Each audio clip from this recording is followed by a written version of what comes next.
경제 외교를 앞세운 정부의 새해 첫 순방, 윤석열 대통령이 내일 아랍에미리트와 스위스로 떠납니다.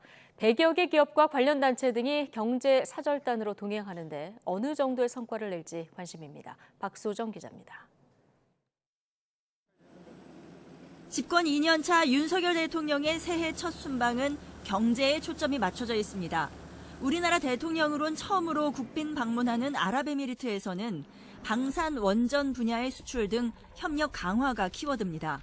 윤 대통령 취임 이후 첫 경제 사절단이 함께 가는데 대기업 24곳, 중소 중견기업 69곳 등으로 이재용 삼성전자 회장과 정의선 현대차 회장 등 5대 그룹 총수도 동행합니다. 전통적 협력 분야 이외에 방위산업, ICT, 게임 컨텐츠, 스마트팜, 관광 서비스, 소비재 등 양국 간 경제 협력이 유망한 분야의 기업들도 다양하게 한 UAE 비즈니스 포럼에서는 양국 기업을 1대1로 연결해 실질적인 투자 유치 성과를 내겠다는 계획인데 양해각서 체결만 수십 건에 이를 것으로 전망됩니다. 스위스에서 핵심 일정은 다보스 포럼 특별 연설입니다. 국제협력 방안에 대한 한국의 역할이 주 의제인데 윤 대통령 연설이 국제사회의 경제적 측면으로 어떤 인상을 남길지 주목됩니다.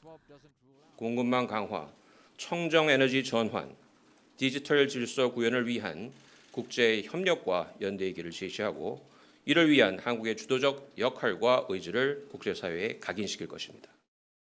주요국 정상뿐 아니라 국제기구 대표, 기업인 등 수많은 리더가 모이는 민간주도 세계 경제 포럼인 다보스 포럼에서는 양자 또는 다자 회담은 잡히지 않았습니다.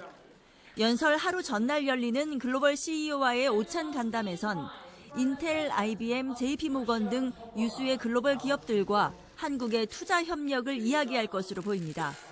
순방마다 이슈가 됐던 언론 대응 문제가 이번엔 어떨지 시선이 쏠렸는데 대통령실은 윤 대통령이 국익을 위해 통큰 결단을 내렸다면서 MBC의 전용기 탑승을 허용했습니다.